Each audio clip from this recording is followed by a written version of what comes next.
Call to the member for Tagney. Thank you, Deputy Speaker. There is no greater duty of a member in this place than to do everything humanly possible to ensure the personal safety of our constituents and our communities. This bill is a well-reasoned, timely and positive step in that direction, and it is for this reason that I give it my wholehearted support. This bill does so through a suite of measures aimed at preventing and deterring crime. Crime is an issue that is prevalent in all electorates around the nation. Regardless of how safe or unsafe a neighbourhood might seem, all communities know only too well the effects of crime one way or another. The same can be said of another great scourge of the modern world: the damage associated with substance abuse and drug addiction. As a father, I know only too well the concerns that grips any parent when he or she thinks about the topic of drugs and crime. Not that I would ever suspect my children, or anyone's children for that matter, turning to it, but the fear of the unknown and the slightest possible risk always resonates with a parent. After all, the most cautious and law-abiding citizen still feel the damning and hurtful impact of crime and substance abuse. Crime and substance abuse isn't just a concern for those directly involved. Streets, suburbs and entire communities can feel its effects.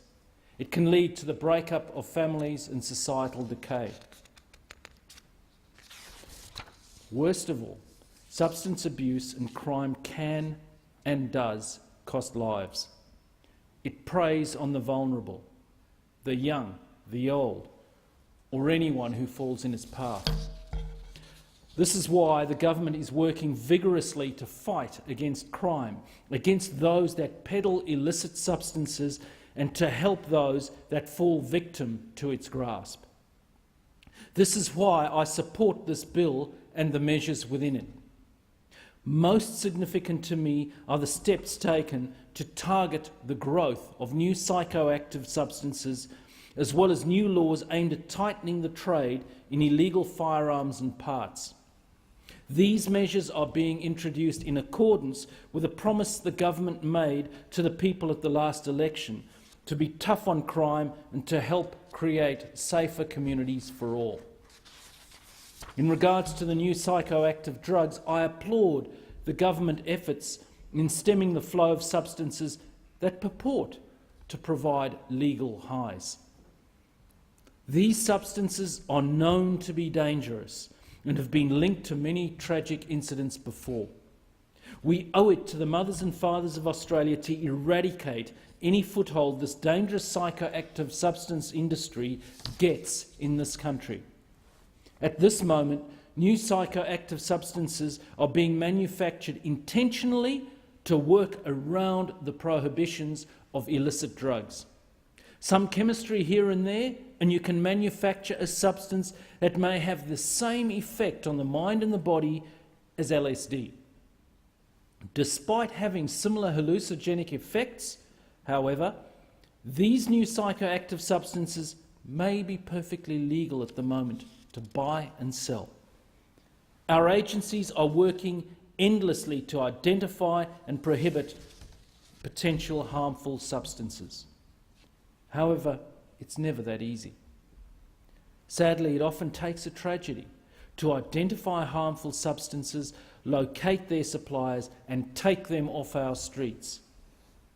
In 2012 and 2013, for example, 2 teenagers from New South Wales tragically died following their consumption of a substance known as N-bomi. This substance had similar hallucinogenic effects to LSD and was clearly dangerous. However, it could be sold legally until the tragedy occurred. The measures in this bill will stop the supply of these substances and as such stop them from being sold legally in stores and tobacconists across the country. To do so, this bill will introduce offences to the criminal code to ban the importation of substances based on their psychoactive effect, and where they are presented as alternatives to illicit drugs. This is necessary as these substances are hardly, if ever, manufactured in Australia. We need to stop the flow of these substances at the border to protect our own constituents from the misleading and harmful substances. This bill will not unduly cause inconvenience to those that may need to legitimately import such substances. Certain foods, medicines, industrial, agricultural and veterinary chemicals may all be psychoactive. However, they have legitimate purposes, and when they are used for their proper purpose, are largely safe. If the authorities suspect someone is importing these new psychoactive substances, then officers of an Australian Customs and Border Protection Service and the Australian Federal Police will be authorised to seize them and destroy them before they can reach the market. To ensure no one wrongfully has imported substances seized and destroyed, affected persons are entitled to a proper review and can challenge any seizures made. In doing so, they will have to be able to prove that they are importing these substances for legitimate purposes. If they cannot prove that there is a legitimate reason for their importation, then they will be destroyed for good before any more lives can be ruined by these wicked substances. Wicked may seem like a strong word, but this truly is a serious issue that requires urgent action. To illustrate the problem of new psychoactive substances, consider this. The current approach simply wouldn't stand if we replaced the drugs in question here with alcohol. Imagine that some cunning beverage peddlers pioneered a drink that mimicked the effects of alcohol but contained not a single drop of it. With no alcohol present, these drinks would fall outside the current legal framework that regulates the sale and consumption of intoxicating beverages. There goes the age restrictions. There goes the drink driving prohibitions. There goes the public prohibition laws. Even though the laws are clearly in place to target the effect of intoxication, they would be useless against these faux beers because they don't exactly fit the wording of the legislation. Deputy Speaker, this hypocritical exercise applies perfectly to psychoactive drugs. While the current legislation does well to target harmful substances already classified as illicit drugs, the scope of the legislation is sadly too narrow to include the chemical structures of these new psychoactive substances. This is exactly the reason we need the provisions of this bill. As these new psychoactive substances are specifically designed to work around the legislation and provide legal ways to get the high. The drug marketing machine has been hard at work to sell these legal highs. According to the New South Wales Police, other misleading names include herbal highs, bath salts, or plant food. Regardless of how the legal drug dealers disguise their product, the truth of the matter remains that these substances are still dangerous. One of the reasons they are dangerous comes down to exactly how they are marketed.